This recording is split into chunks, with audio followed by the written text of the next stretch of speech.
Hello, friends. Sleep Tight Stories, Sleep Tight Relax, and Sleep Tight Science are now available to play on Story Button, the device that makes it easy to listen to our shows and more without having to use a phone or tablet.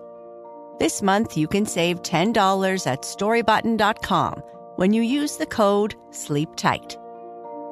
Story Button, the home of imagination.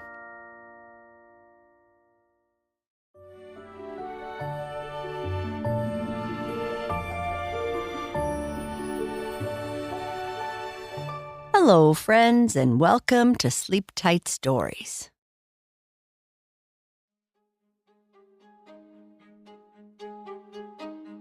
Ester and Araya have arrived at the cave and have been greeted by a creature they have never seen before.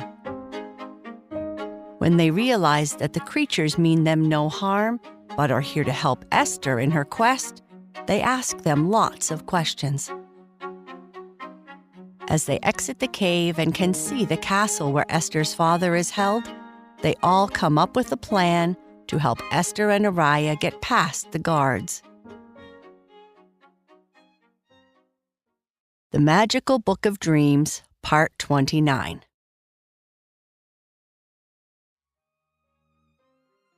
Ester and Araya stood still for a moment, overwhelmed by the sudden appearance of so many creatures. Their initial shock had given way to relief as they realized they were allies, not enemies. The air, thick with tension just moments before, now felt lighter, filled with the promise of new friendships.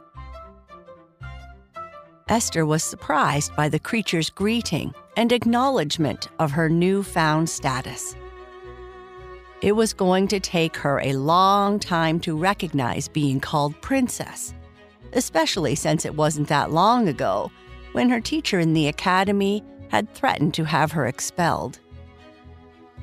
Going from daydreaming troublemaker to savior of the unknown realm was quite an adjustment. Ester crouched to be at eye level with the creature who spoke to her. Its fur shimmered with a subtle glow in the light emanating from her finger. "Thank you for your kind words," Ester began, her voice steady despite all the emotions inside her.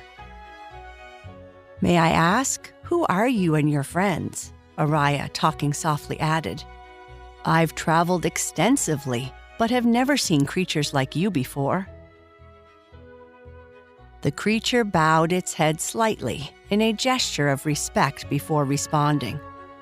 "We are the Lumin, guardians of the hidden paths and the forgotten ways. Our existence is tied to the magic of the realm, to its roots and essence. As the realm suffered, so did we, fading into the shadows, watching and waiting for a sign of renewal." Another Lumin, slightly smaller but with brighter fur, stepped forward. "We are bound to the life force of Eldoria, and your arrival has stirred us from our sleep. It is our duty and honor to assist the true heart of the realm, the princess, on her quest to restore balance." Ester listened, feeling the increasing weight of responsibility. "I came into your realm somewhat hastily to find and now free my father. I accept that by doing so, I may heal your land, your kingdom. I know and accept my purpose, and I welcome any help you provide. Having you as a guide through this cave would be the best gift. But how will you guide us? The way is dark and the path uncertain." A third Lumin, with fur like the night sky dotted with points of light, spoke up. "Our light is born from the magic that flows within the earth, a reflection of the stars above. There are many roots within these caves that have caused many to be lost in the darkness forever. We can provide light, reveal hidden paths, and protect you from unseen dangers. Where our light shines, the shadows retreat. You refer to this as the kingdom of Eldoria. I thought all the old names had been forgotten or were forbidden to be spoken, Araya asked. One of the Luminae, with a soft glow emanating gently around it, responded to Araya's question with a clear voice, yet carrying the weight of untold cycles of time. The true names of places hold power, a memory of themselves that not even the darkest shadows can erase. While the people of the land may forget or be forbidden to speak them, we, the Luminae, are keepers of its history and guardians of its truths. Eldoria's name and its essence has always lived on in the whispers of the earth and the songs of the stars, waiting for the day when it could be spoken aloud once more with hope. Araya nodded her head in acknowledgement. She had realized that many of the place names, like the starlit summit of Eldoria or the whispering glade, had roots in the minor kingdoms they were located in. But it had been so long since they had been said or used. Ester stood and said, "Then let's get started. With your light and guidance, I am sure we can find our way through to the exit we seek." The Luminae gathered around Ester and Araya, their fur glowing brighter and brighter, casting a soft, radiant light that pushed back all the darkness of the cave. Together, they began to move, the Luminae leading the way, revealing many features of their surroundings that, even with Ester's light, they had not seen. Walking, they passed by walls that sparkled subtly with embedded minerals, catching the light and creating a muted shimmer rather than the dazzling display they first saw. The Luminae paused occasionally, not only to ensure Ester and Araya were following, but also to point out interesting aspects of the cave that were easily overlooked. They showed them small, intricate rock formations shaped by water over countless years, and patches of moss and other small plants that added a touch of green to the predominantly gray stone, thriving in the cave's consistent, cool climate. The artifact's influence had not reached this deep. Streams of clear water crossed their paths at intervals. These waters, the Luminae explained, were vital to the life that persisted here, nourishing the sparse yet resilient plant life that managed to exist in these low-light conditions. The cave occasionally opened into larger chambers, where the ceiling stretched high above. Here, the Luminae's light seemed to gather and fill the space, softening the starkness of the rock with a warm glow. In these chambers, Ester and Araya found simple carvings on the walls that suggested previous visitors, or perhaps ancient guardians of the cave. The Luminae explained that these marks were left by those who had once sought the wisdom and protection offered by the cave's depths. The cave felt like a living part of Eldoria's past. Araya began to notice a change in the air around them. The further they traveled, the more she could feel a gentle breeze brushing against her skin. This subtle wind grew steadily stronger, a sure sign they were approaching an exit. She spoke quietly to Ester. "We are almost there, I can feel it." "Yes, and none too soon. I'm getting tired from the walk," Ester said with a weary laugh. Araya chuckled. Speaking to the Luminae walking beside her, Araya asked, I have read many books about the peoples of the realm before the gray fell upon us.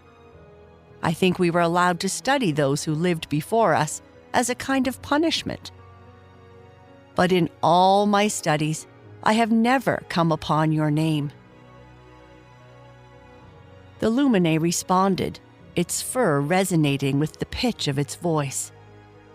"I can't speak as to why we weren't recorded. The Lumin have long been the silent guardians of this kingdom's most sacred and hidden paths. We are as ancient as the land itself, a living embodiment of Eldoria's once abundant good magic. In times of old, when good magic flowed freely and the realm thrived in harmony, the Lumin were seen by all, guiding lost travelers and protecting the realm's secret wonders. However, as darkness crept into Eldoria, casting long shadows over the land and dimming its magical essence, the Lumin retreated into the shadows, becoming myths to most.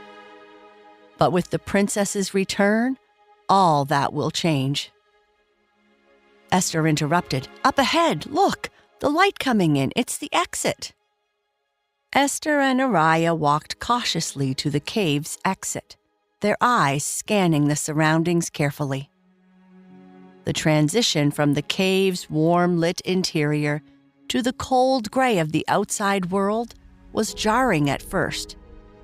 But as they adjusted, they took in the landscape around them, looking to make sure a pack of chickalors was not waiting for them.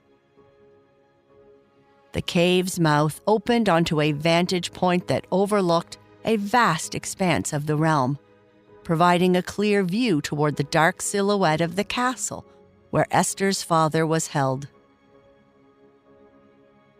The land between them and the prison was harsh and blighted, a once fertile plain, now spoiled and desolate. Sparse, withered vegetation dotted the land, and what forests remained were gnarled and leafless, their shadows casting long, dark fingers across the ground. The castle loomed on a craggy outcrop, its formidable walls and towering spires silhouetted against the sky. Its position gave it a view of all that approached.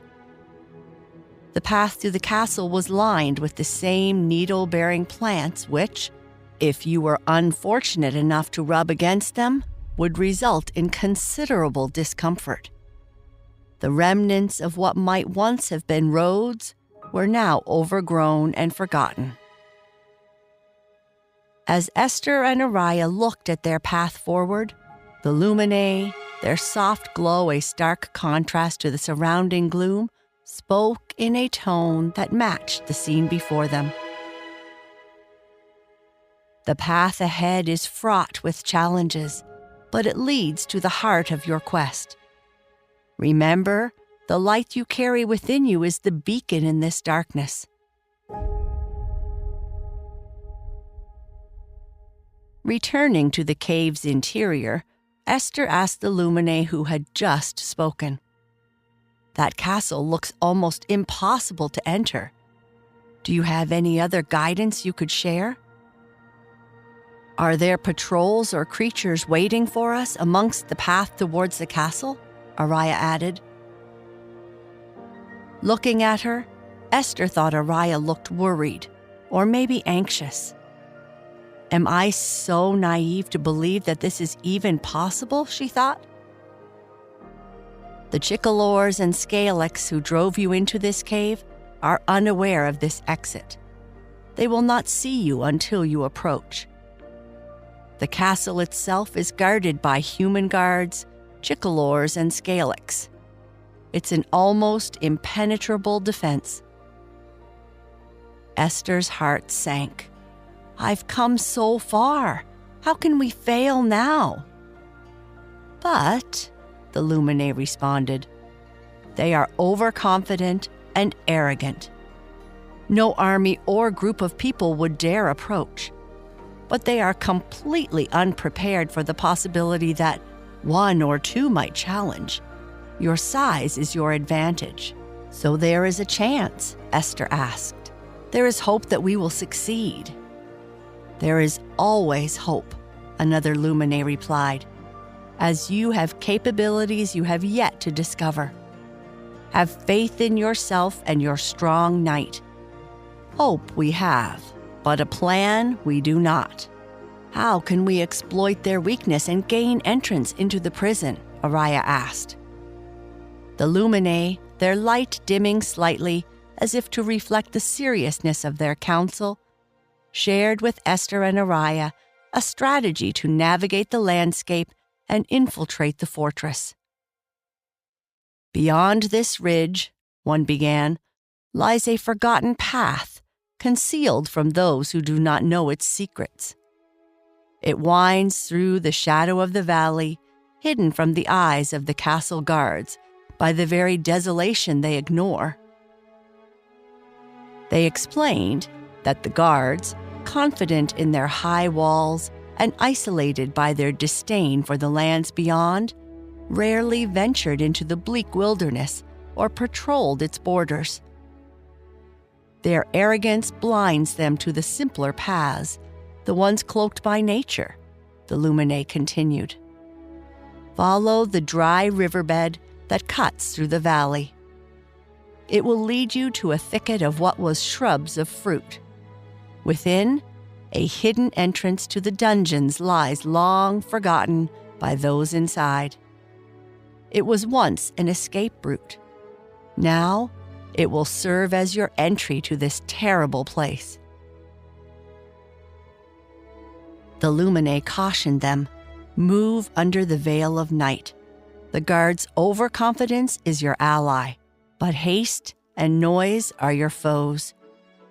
They expect no assault so small, no invasion so silent.